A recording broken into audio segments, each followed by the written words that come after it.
Last April, 15 runners ran from Toronto to Boston for 4 days and 4 nights nonstop, and I documented the whole thing. This is probably one of the craziest experiences I've ever had in my filmmaking career, and I'll tell you how I did it. Hi, my name is Justin, and I've been a director and DP for 5 years, making short films and documentaries for brands like Hoka, Lululemon, and On Running. Today, we're going to be checking out Escape, a documentary that I shot last year that features songs from our sponsor, MusicBed.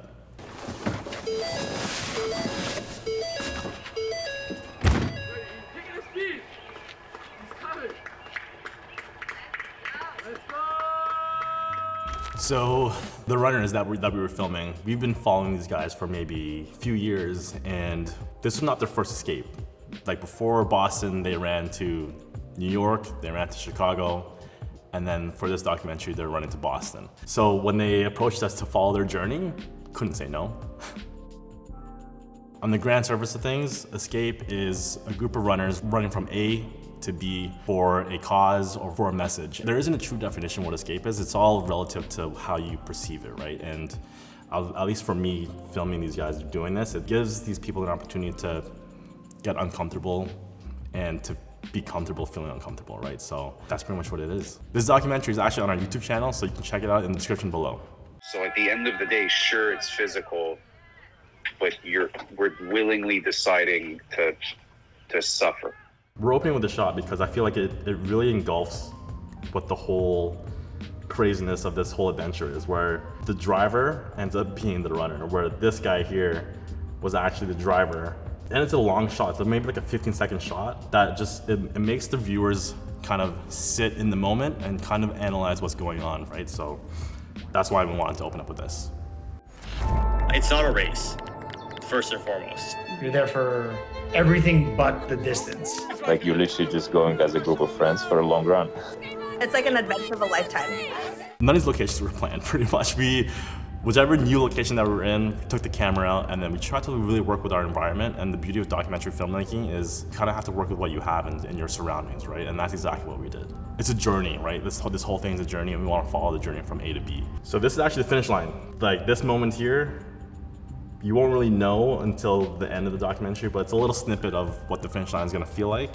And yeah, for documentary filmmaking, actually even any filmmaking, any location that we're in, we always wanna capture whips, pans, tilts, these like random transitions that we can use in the edit.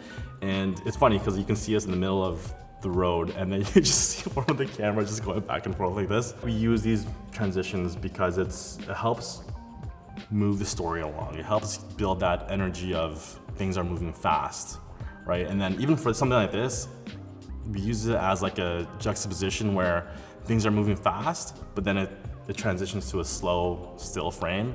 And I really like that because it kind of confuses the viewer a little bit, or like even just like makes people think like, well, you went from so high and then you brought me back down. It's like a roller coaster of emotions pretty much, and that's what Escape really is. I gotta cut it out, yeah. I just gotta cut it out, man. Yeah, let me see, yo.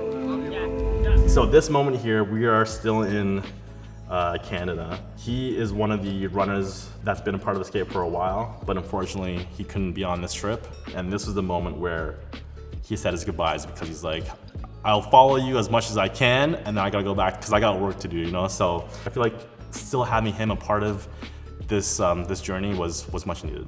In the edit, like it's not so chronological of start to finish.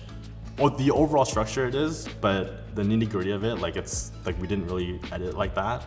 We did it like this because we wanted to change it up a little bit. We wanted the emotions to feel chronological, but we didn't need the shots to feel chronological, right? And it's hard to capture what you want in certain situations because of the area that we're in. Like we don't, like if I had a shot in mind and we're in a certain location, that doesn't give me the opportunity to get that shot. We just kind of pivot and see what else that we can get, right? So, and then when it comes to the edit, it's almost just like seeing where does that shot fit in?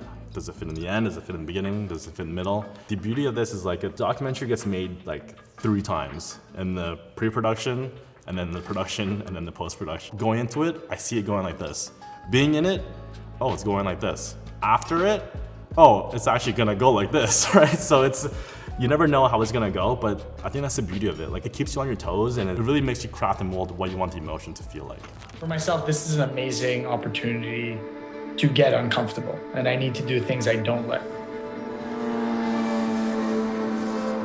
As you fade, and get agitated and get tired, it's easy for little things to just piss you off. One of my shots, or one of my references, I definitely wanted some kind of Voyager long shot and just kind of just looking. When we pulled up to this location, this is exactly what I envisioned, and starting from here, tracking him all the way down there, all the way down to meet everyone at the check, that was literally to the T of what I was looking for. And like, we can't plan these, right? We kind of just get lucky of, oh, we're at this location, the sun looks like this, we're here, that's where they are, let's get the shot. Half the time, we're pretty lucky with what we get, right? We have an idea, and then we just work with what we have. You can prepare all you want, you can do all this stuff, but you never know what's gonna happen. I have the least mileage on me, and like, I am the most likely to fall apart. It's a little bit like more intimate, right? Because like we really are the only people out there. So the voiceovers in this documentary actually was all from the pre-interviews that we've captured. It wasn't meant to be in the documentary at all, to be honest. And when we were conducting these pre-interviews, we asked them all the same questions. Well, obviously they all have their different perspectives and different ideas of what escape is. It just fit really well of how one person's answer can fit with someone else's answer. And then there's a cohesive storyline that goes throughout the whole piece. And it has that really cool phone effect that we didn't add on top of it, because it was literally through a phone, through Zoom, through Google Meet. Like, these were all really organic answers that we didn't have any cameras on us, we didn't have any recording, it was just us. And then I think that's why these answers feel so genuine and so real, because it didn't feel like, oh, I'm trying to pry them with voiceovers and lines that I needed. I just want to know what their genuine, real answers and real emotions going into this project. Because escape has never been about what we do collectively, it's about what we do collectively. Okay, this moment was actually the send-off. This is happening at Parkdale in Toronto. So this was leg one. This is the very beginning of Escape. So here is Quentin. He is one of the co-founders of Escape, and pretty much preaching to the choir of what Escape is and what he's doing and what their goal is. And we had Adrian, one of the ops, frame the shot right behind him, because I wanted to think of a unique way of trying to capture it differently than just like seeing his face. I wanted to see who he's talking to, and that's the community, right? Because Escape is more about the community than the people in Escape. And then this encapsulates what Escape is in one frame, and I think we captured it beautifully. Intimate moments like these, or big moments like these, when you have a camera or a tripod like noticeably on the stage behind the speaker, it can kind of get distracted for everyone else. But I kind of think of it as like a wedding. When I'm out there shooting a wedding, it's like it's obviously their moment, but when you're there, no one's really paying attention to you. And obviously, this being our, I think, third or fourth time shooting an Escape project like this, everyone's familiar with who we are. And we've kind of built that reputation of, oh, these guys are doing their thing. We trust them in what they're doing. They're literally just flies on the wall at this point. It's about what we do collectively. The time you get when you're just sitting. I knew I wanted a moment of the team coming out of the RV. I didn't tell them what to do or how to do it. I just want everyone to come out of the RV and then greet each other. So him falling, this guy falling right here, that's all him, you know. That was no direction given by me. What happened there was all organic. I gave them the stage. I'm like, this is kind of what I'm thinking. And then you guys do what you guys want to do, right? So I like creating a stage and then letting the actors or talent or runners, for this case, do whatever they want to do on the stage. It's more organic, it's more real doing that way, right? It's like you don't know what's gonna happen until it happens, and then I just live with it, live and die with it, right? Those are the moments that you'll always remember and the stories you'll tell and you'll forget, right? You can't expect it, you can't be waiting for it, it happens. This was, I think, one of the hardest legs, because BJ, he just did a massive, massive hill, and it was maybe like, I think 12 o'clock or 1 o'clock. Obviously you can see the shadows here, it's high sun. It's hard, it's a hard run, especially going up a massive hill, it's a hard run. So the team want to bring him in with a celebration of like, yo, you did one of the hardest legs, let's make him feel special. Let's give him a beer at the end of his leg, and that's exactly what happened, right? So we knew this, we knew this moment was happening, so it gave us an opportunity to frame our shot exactly how we wanted to, and we just let the moment happen in front of us, and whatever happens, happens at that point. Escape is just like a chaotic, transformational experience where you literally throw out all the comforts of life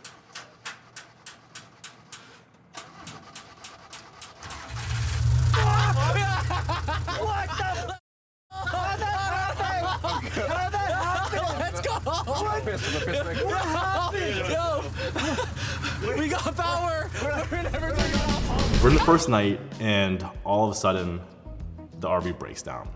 At first, I kept shooting, but then I started to get worried. This is the middle of the night, nothing's open. We don't really know what's around us, so I genuinely started thinking like, how is the journey gonna keep going, let alone the documentary? But BJ kept trying to start the engine again, and he said, you know what, let me give it one more try. And miraculously, the engine started. The energy and the raw emotion from this moment was just like, it was crazy. Just the relief that the engine started back up again and this journey is going again. And I knew that this was such a defining moment in the documentary, and thinking about how important it was to have an underlying track to really convey what this emotion was. I really appreciate Music Bed in moments like these because it saves me so much time when it comes to looking for music and lets me focus on storytelling, especially with all the great search tools they have, like the search by song feature, where you can search for songs by name and the AI tool will find similar songs for you. We use Music Bed for all the music in the short film because our library is so diverse with over 60,000 songs. It's so easy to find the right fit for every moment, regardless of the story I'm trying to tell. Try out Music Bed for your next project with a 14-day free trial with a link in the description. There are no rules for escape aside from run it. And if you don't, the next person's gonna run it for you.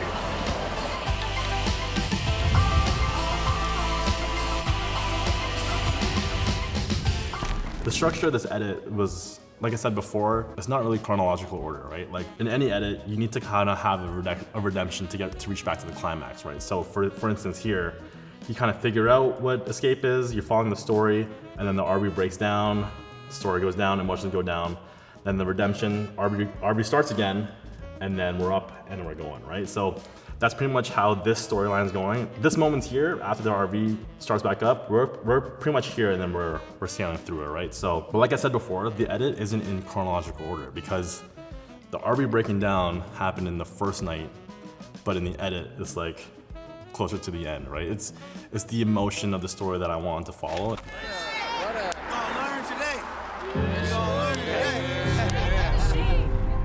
Escape is not about what you do for yourself, it's about what you can do for others. Like, this is greater than us. Like, this isn't about us. It's more about, building some sort of connection with the people around you. I feel like my bread and butter, like what I love to do is I love to tell stories that make people feel heavy into their emotions, where they want to cry, smile, laugh. At the end of this documentary, obviously it goes into black and white, where the rest of the video or the rest of the doc was in color. But also the first 90% of the documentary was all sticks and static shots, where here, this is the finish line and it's black and white and handheld. So I really wanted to have that contrast between the first 90% of the documentary and then the last 10%. I wanted to feel like, oh, I'm now in the moment. I wanted the viewers to feel like I'm now in the moment with them versus I'm watching them run this. Now I'm with them crossing the finish line. Honestly, you turn anything to black and white, it's fire. You let down your guard. You just become like the realest version of yourself in a way. Escape to me is like a moment in time where we just all become 100% ourselves together. Kind of beautiful at like how strangers come together and really build connection. The whole idea is to inspire people to get out of their comfort zone. I'm more of those people who's like always look at opportunities of when's the next time to do something this amazing. As a friend and as a human being, like finishing any journey of any kind, I think it's a moment to really reflect on and take in. You think about all the moments that you've had leading up to this, right? You think about the hard runs, you think about the runs you ran by yourself, with others, you think about people who aren't even there with you. There's a lot of different emotions that come out at any finish line, and knowing that this is the finish line of their journey, and also I think this is the last clip that we shot of the documentary, and then we wrapped it after this. Like, my emotions were through the roof. All the production team was through the roof. Honestly, once I see someone else crying, that's a wrap for me. I'm like, oh, okay, I can't. I'm filming like this. There's so much emotion going on with this. But this is something that I love about documentary filmmaking, because I get to experience these moments not as a filmmaker, but as a person. I just get the honor to shoot it with a camera at the same time, and I just live for moments like this, and I'm here to do it every single time.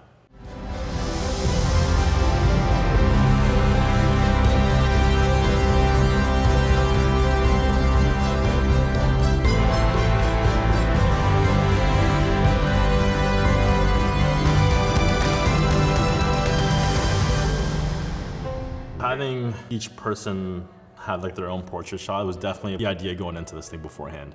And I knew I wanted on a Dana dolly, I wanted like a easy like push in.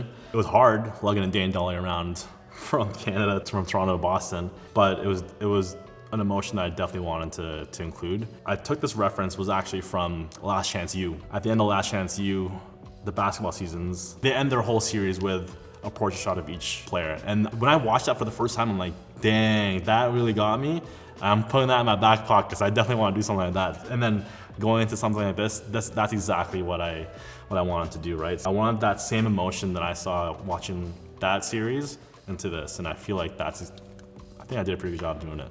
For myself, actually, like, of course I care about how the image looks and how it's composed and colored and all the technical stuff. But I'm also, in a documentary, I'm looking at it more about these references and how they make me feel.